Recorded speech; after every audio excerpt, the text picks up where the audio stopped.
Very good morning to all of you. Myself, Manoj Kumar Sharma, lecturer Commerce, Government Model Senior Secondary School, Mubarakpur district Una. +1 commerce section के business study subject की इस online class में आपका स्वागत है। Today we will discuss the meaning of retained earnings, the merits and demerits of retain earnings, the meaning of special financial institution, meaning of public deposits, merits and demerits of public deposits and commercial banks।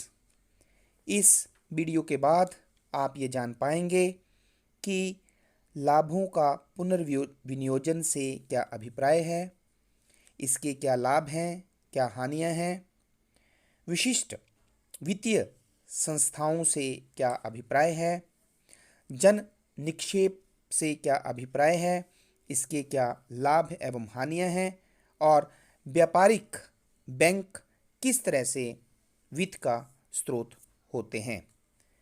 प्यारे बच्चों, पिछले video में हमने दीर्घकालीन वित्त के स्रोत ऋण पत्र के बारे में पढ़ा।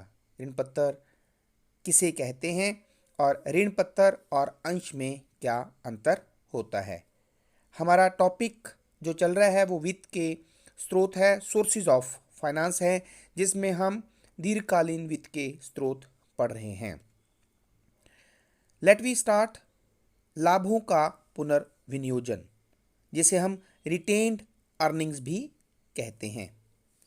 प्रतिधारित लाभ या रिटेन अर्निंग से अभिप्राय शुद्ध लाभ के उस भाग से है जो अंशधारियों में लाभांश के रूप में नहीं बांटा जाता है, बल्कि भविष्य में प्रयोग करने के लिए व्यवसाय में ही रख लिया जाता है।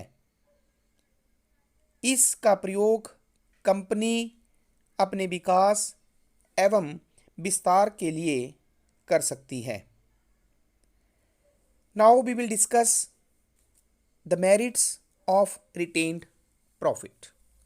Number 1 is cheapest source of finance, वित्त का सबसे सस्ता साधन।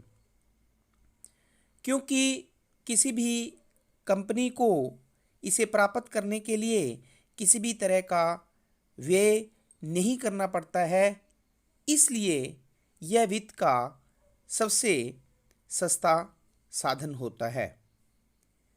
सामान्य कोष में जमा किया गया रुपया समता अंशधारियों का होता है।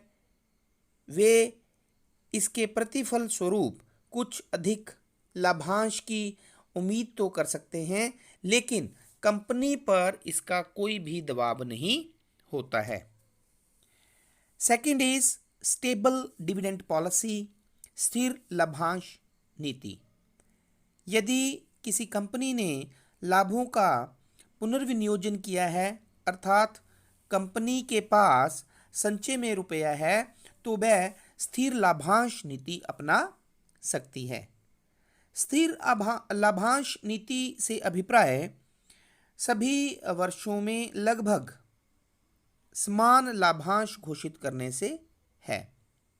यदि किसी वर्ष में लाभांश कम होता है तो संचय में हस्तांतरित किए गए लाभ का प्रयोग जो है वो लाभांश को देने में किया जा सकता है। नेक्स्ट बेनिफिट इज कंपनी के विस्तार में आसानी, easy expansion of company. Company की भविष्य में विस्तार योजनाओं को तभी लागू किया जा सकता है यदि कंपनी के पास पर्याप्त मात्रा में रिजर्व्स हों। नेक्स्ट पॉइंट इज अंशों के मूल्य में वृद्धि, increase in the value of shares. जैसे जैसे किसी कंपनी में सामान्य संचय में वृद्धि होने लगती है, उस कंपनी की वित्तीय स्थिति जो है वो मजबूत हो जाती है और वित्तीय स्थिति मजबूत होने पर उसके अंशों के बाजार मूल्य में भी वृद्धि होती है।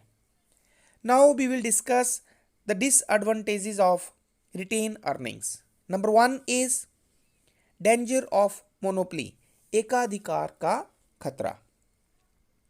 लाभों को अधिक मात्रा में एकत्रित करने से कंपनी की वित्तीय स्थिति में तो सुधार होता है और ऐसी कंपनियां जो हैं वो तेजी से विकसित होने लगती हैं, लेकिन कुछ समय के बाद वे एकाधिकार की स्थिति में आ जाती है और कंपनियां अपनी वस्तुओं का मनचाहा मूल्य वसूल करने लग पड़ती हैं।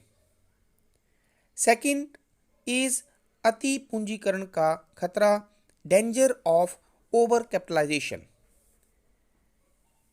अधिक संचय से कंपनी में पूंजी की अधिकता हो जाती है और यदि इसी अनुपात से लाभों में वृद्धि न हो तो अति पूंजीकरण की स्थिति उत्पन्न हो जाती है। यह वह स्थिति होती है जिसमें आवश्यकता से अधिक पूंजी किसी कंपनी के पास होती है। लास्ट डीमेरिट इज अंशधारियों को हानि की संभावना, possibility of loss to shareholders. अंशधारियों को कम दर से लाभांश देकर संचय में रुपया जमा किया जा सकता है और यदि इस संचित रुपये का उचित प्रयोग ना किया जाए तो अंशधारियों को हानि होती है। नाउ अगला जो दीर्घकालीन वित्त का स्रोत है वह है स्पेशल फाइनेंशियल इंस्टीट्यूशंस, विशिष्ट वित्तीय संस्थाएं। प्राय कंपनियां अंशों एवं ऋण पत्रों को निर्गमित करके काफ़ी मात्रा में वित्त प्राप्त कर लेती हैं, लेकिन प्रोजेक्ट्स की कॉस्ट जब बढ़ जाती है तो ऐसी कंपनियों के लिए जो है वो दीर्घकालीन वित्त के लिए ऋण पर निर्भर होना पड़ता है।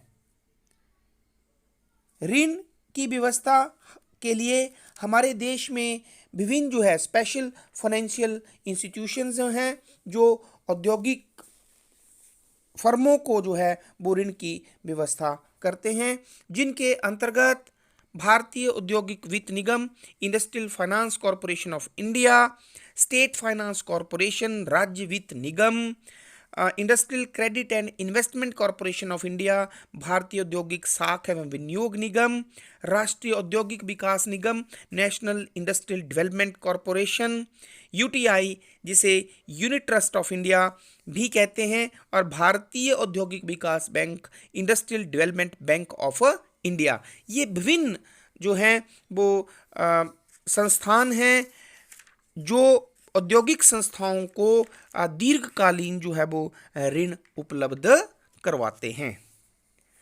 Next source of finance we are going to discuss is जन निक्षेप, public deposits.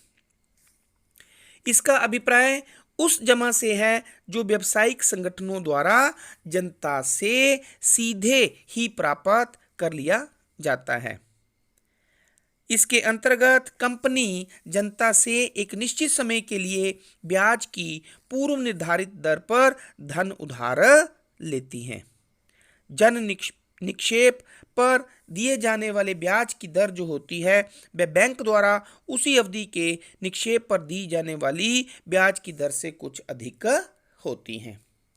Now we will discuss the some benefits of public deposits. Number 1 is easy method, सरल विधि। तो जन निक्षेप द्वारा मध्यकालीन या अल्पकालीन वित्त प्राप्त करने का ये सबसे सरल विधि है। इसमें किसी भी तरह की कोई विशेष कार्यवाही जो है उसे पूरा नहीं करना पड़ता है। सेकंड इज अंशधारियों के नियंत्रण में कमी नहीं, no dilution of control of shareholders. जब जनता द्वारा धन की प्राप्ति की जाती है, जनता से धन लिया जाता है, तो ऐसी स्थिति में जो है वो लोगों का कंपनी के प्रबंध में कोई भी हस्तक्षेप नहीं होता और जो कंपनी का नियंत्रण होता है वो अंशधारियों के हाथों में ही बना रहता है। Then the next benefit is बंधक की आवश्यकता नहीं, नो नीड ऑफ मॉर्टगेज। तो जन निक्षेप द्वारा जब धन ऋण के रूप में लिया जाता है तो कंपनी को इसके लिए किसी भी तरह की कोई भी संपत्ति को जो है मॉर्टगेज, जिसे बंधक हम कहते हैं, नहीं रखना पड़ता है।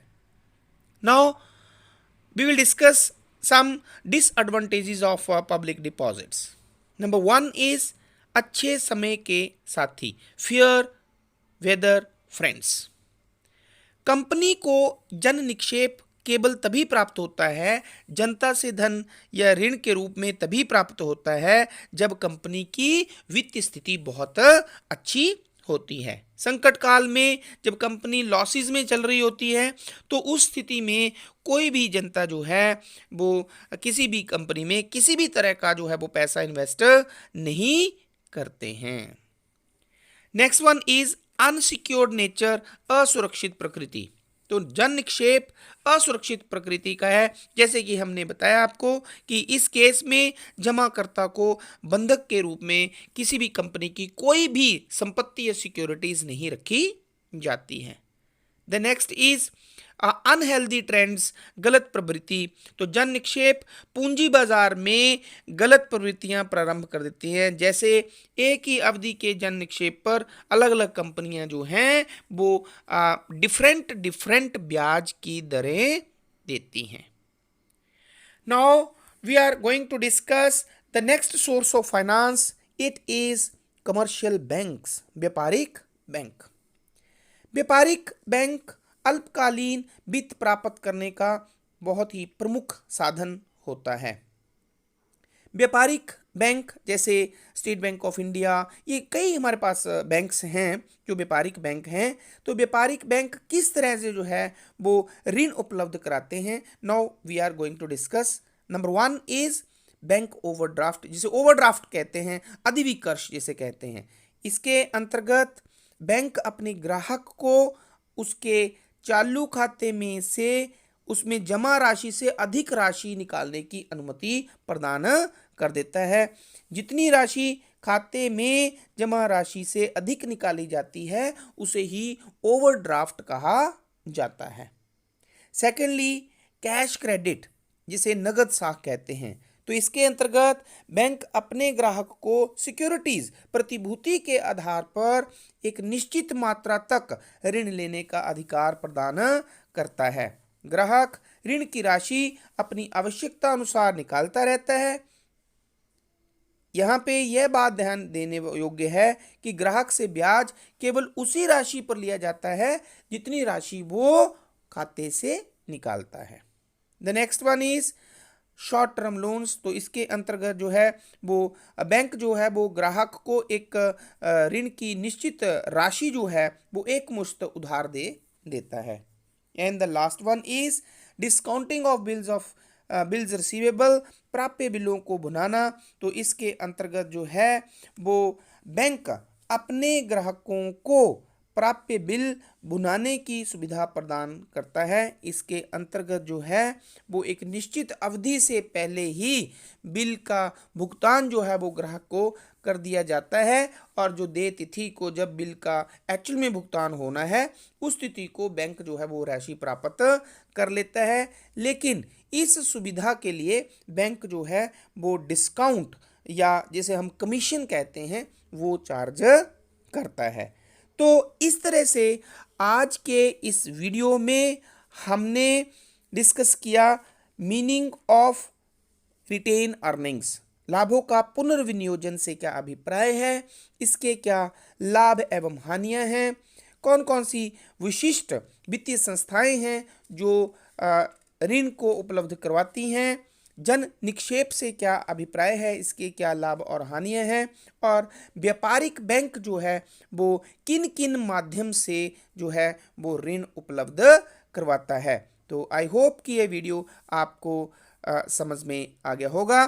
Thank you very much.